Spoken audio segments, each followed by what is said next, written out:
Okay guys, hi, it's Mandy again, and while I'm nursing Noah, I thought I would get the first part of my labor and delivery video done. I'm not sure how many parts it's going to be. It may just be this one part, but I won't let it go over 15 minutes. If it gets to that, I'll cut it and then I'll do a part 2. So, I just rather break my videos up than to have one big, huge video. So, as you guys know, if you guys have watched my other videos, the last time I talked to you guys, I was 35 weeks. So I was doing my 30 to 35 week update for you guys, and let's see here, my diaper bag, not my diaper bag, but my labor and delivery bags, my toiletry bags, things like that were my last videos before I actually had the baby. So I never got a chance to do my 36 week update for you guys. I actually delivered at 36 weeks in 5 days. I was scheduled to deliver at 37 weeks in 1 day.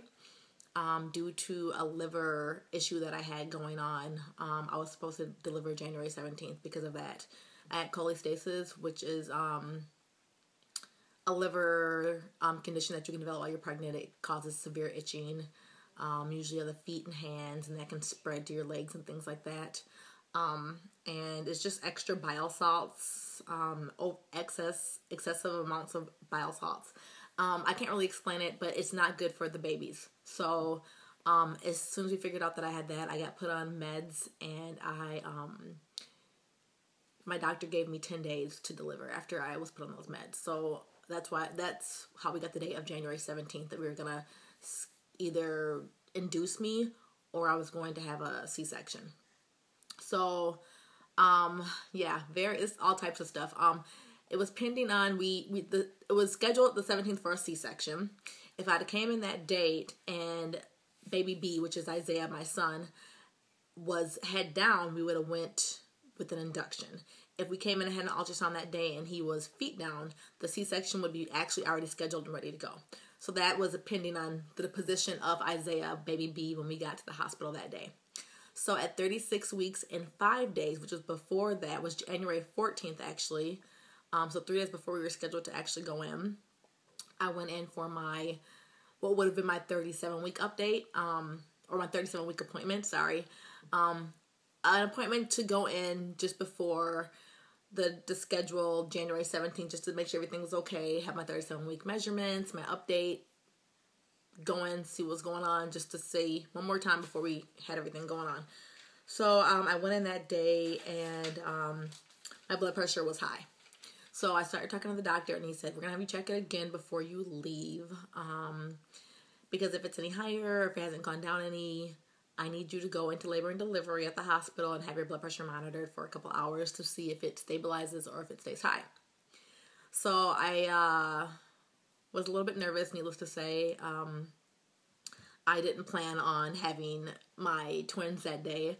I planned on going into the doctor and just confirming that everything was a go for the 17th, and we had everything planned out. We had our sitters planned out. We had, the place, our sitters where our kids were going to be planned out, our drivers, we had everything, planned, bags packed, things for the 17th. So I don't have any notes. I'm going all off of memory for this, so I hope that I don't leave anything out. And I have time to make notes and all that. Like, I barely have time to make these videos, let alone make a list of notes right now. So as you can see, I'm nursing while I'm doing this, so the time that I have is like, little to none. So anyways, we had my blood pressure checked again before we left, and it was higher. So my doctor says, don't panic, don't be scared. I'm not sending you to labor and delivery. Everything will be fine. But know that, if your blood pressure is not under control, after monitoring it for a couple hours, we're going to have to deliver you today. And I was just like, whoa, it was only 3 days before that I was going to have to deliver anyways, but it was just like, what? I was already still kind of like, whoa, the 17th was already scheduled, so I was still kind of getting used to that idea of me not, going into labor or making it to that 38-week point, which is, as far as I could have gone, was 38 weeks. My clinic won't let you go past 38 weeks. Full term is 37 weeks for twins. And I was 36 weeks and 5 days. So I was knocking on 37 weeks door. I was knocking on full term's door. So it wasn't like I was scared for the babies. I was just like, when things aren't planned, I kind of, get nervous because I like to plan things out and have things scheduled and organized. So anyways, my blood pressure wasn't any better. So we went. He said, you can take a couple hours. You can go home if you need to. You can make arrangements for your kids if you need to, just in case you don't end up leaving the hospital. Because there's a good chance that you won't leave the hospital, that you'll be there until the babies are born, until you recover and all that. So you need to be ready for the next possibly 5 or 6 days when you get to the hospital. So we left kind of like in shock a little bit, and I was kind of worried about my blood pressure. They did check my urine when I got to the hospital. Or let's go back. So we came home. We grabbed all the bags. All my bags were already packed, as you can go back and look at my videos for my labor and delivery hospital bags if you want to. So we got all the bags in the car. We kind of made some phone calls. My husband went and got the kids from school. We called family to come over and be with the kids at our house until we gave them further notice. So anyways, we said, this is it, let's go. So we got to the hospital. We checked in and all that, and they right away checked my urine took my urine and got blood, and my blood pressure was still high. So it wasn't really coming down. I started to have some mild contractions, nothing out of the ordinary. I had been having contractions up until this point. I was very uncomfortable already up until this point. I was contracting up until this point at home for like the last week. I was terribly uncomfortable. The day before was my niece's birthday, before all this, and I was so uncomfortable the 13th of January that I was like, oh my gosh, I don't know how much more of this I can take. I was just so uncomfortable. I felt ill. I felt like sick. So that should have been a sign that something was not quite right with my blood pressure, or something wasn't quite right with me overall. I didn't know, obviously, it was my blood pressure, but I should have known something wasn't quite right because I didn't feel right the day before. I felt off. So anyways, there was protein in my urine. I had all the signs and symptoms of preeclampsia. So they confirmed that I was preeclamptic, and that meant I was not going home. And my blood pressures were not coming down at all. They were either jumping up or staying the same. They weren't going down at all. So then I got a little anxious, and now I'm like, okay, well, I'm delivering because now I have preeclampsia. I was already going to deliver in a couple days because I had cholestasis. So now I have cholestasis and I have preeclampsia, and now the babies need to come out, like ASAP. But it wasn't treated like an emergency C-section, but it was a C-section that needed to be done. And the hospital wasn't busy as far as C-sections go, so everything went really smooth. It wasn't like they were like, okay, hurry up, we got all these C-sections going on. There was no other C-section even happening at that time. So my doctor confirmed that I had an hour. So he was like, in the next hour, you will be delivering your babies. And I was just kind of like, whoa. I needed a moment. I started to cry. I felt overwhelmed. I was very emotional because that wasn't, it doesn't, until they tell you, until you're told you're about to go in and deliver, it's like it hit me like bricks, even though I knew that it was a possibility. Once they said it was like, whoa. Anesthesia came in and talked to me. The nurse anesthetist came in and talked to me. They started hooking up IVs, and they gave my husband his scrubs, and it was just like everything that started to happen. It wasn't pushy though. It wasn't like boom, boom, boom, like hurry up.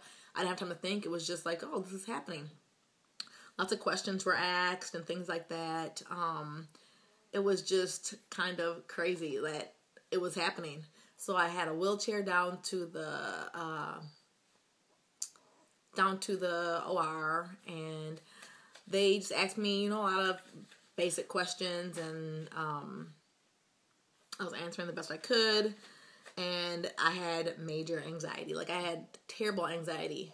I get in, got on the table. The anesthesiologist was ready to give me my spinal block, is what they gave me. Kind of like an epidural, but different. where you just couldn't feel anything. Like, my legs felt like bricks. Like, it was like I couldn't move at all. It was just like weird. It was like way more different than having an epidural. I did not care for my anesthesiologist very much. My nurse anesthetist was wonderful. She was absolutely amazing. Her support was crazy over the top. Like, I loved her. But the anesthesiologist, he was kind of a prick, and he was just kind of like moving too fast and didn't like warn. I'm like, okay. I'm like, whoa, slow your roll, partner. Okay, you're about to stick a needle in my back. You need to just really slow down. Like, I got on the bed and he was like, it was like he was ready. Like, he was like, I'm like, whoa. I'm like, are you about to stick me? And he's like, yeah. I'm like, can you just give me can you like let me, like, the nurse that was gonna, like, you know how you put your head down, the nurse kind of puts her arms on you and she like kind of like holds you. There was nobody standing in front of me. I'm like sitting straight up. Nobody's even there in front of me. I'm like, can I get some support before you try to like stick this in my back? It was really weird. I was very irritated about that because I know how it's supposed to go, and that is not how it's supposed to go. You're supposed to have, you know, your support nurse or whatever in front of you. You kind of curve your back over as much as you can. You put your your chin to your chest, stick your spine out, and that's not. I mean, he was just way too pushy. So I'm not gonna spend too much time on that, but he was just way too pushy. But anyways, we got it in, and I just they laid me down and put the curtain up, and the nurse was talking to me the whole time. She was just, you know, really, like, she rubbed my head and making me very comfortable, telling me, you know, to relax, because I had kind of like a anxiety type thing going on when I had my epidural before, with my daughter, Jordan, my older daughter, and I couldn't breathe, and they turned my epidural off. Like, they cut it off by the time I got ready to actually deliver Jordan. No, actually before that, like the second half of my labor with her, I had nothing. Like, my epidural was worn off, gone. And I ended up delivering her and felt everything because they wouldn't turn it back on.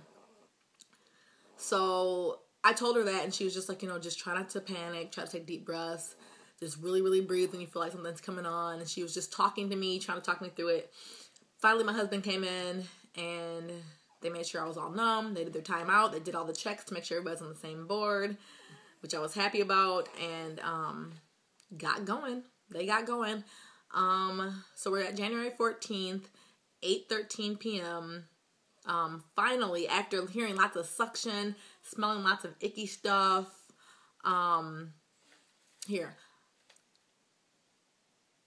I'm going to cut the video and actually start part 2 right now, because I'll get into the delivery and that'll be on part 2. So if you want to hear more about the actual delivery of the babies, go watch part 2.